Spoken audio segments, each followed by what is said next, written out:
999 लोगों की उंगलियां काटने के बाद भी यह दरिंदा अपना अगला शिकार अपनी ही मां को बनाकर 1000 इंसानी उंगलियां अपने गुरु को दक्षिणा में देना चाहता था।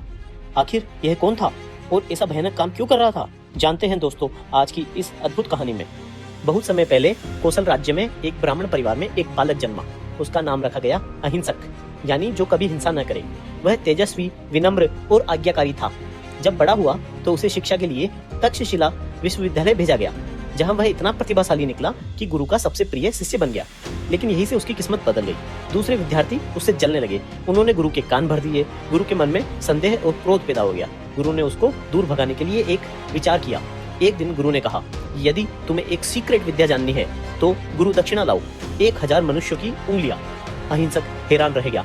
वह किसी को मारना नहीं चाहता था, पर अंधविश्वास और ज्ञान की लालसा में वह भटक गया। धीरे धीरे वह जंगलों में राहगीरों को मारने लगा, उनकी उंगलियां काटकर गिनती रखता और बाद में उन्हें धागे में पिरोकर गले में पहनने लगा। अब लोग उसे अंगुलीमाल कहने लगे, उंगलियों की माला पहनने वाला। पूरा राज्य उसके आतंक से कांप उठा। लोग रास्ते बदलने लगे।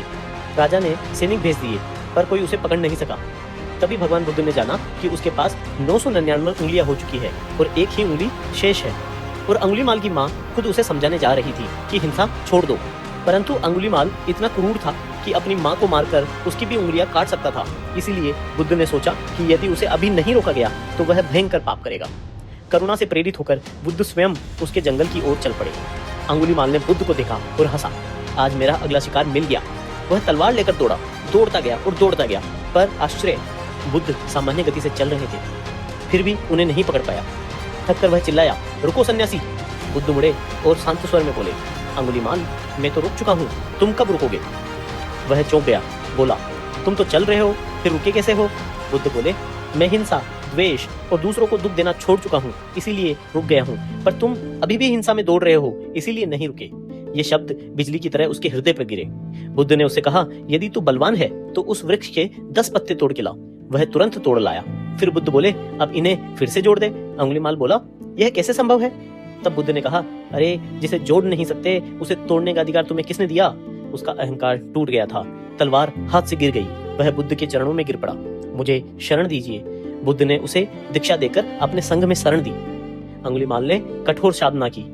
ध्यान, संयम और पश्चाताप से उसका मन निर्मल हो गया। अंततः वही डाकू अरहंत बन गया, पूर्ण मुक्त।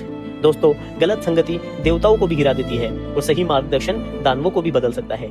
अतीत चाहे कितना भी काला हो, जागृति का द्वार हमेशा खुला रहता है। दोस्तों, यह प्रस्तुति आपको कैसी लगी कमेंट्स में जरूर बताइएगा और अगर आप हमारे चैनल पर नए हैं तो सब्सक्राइब कीजिए।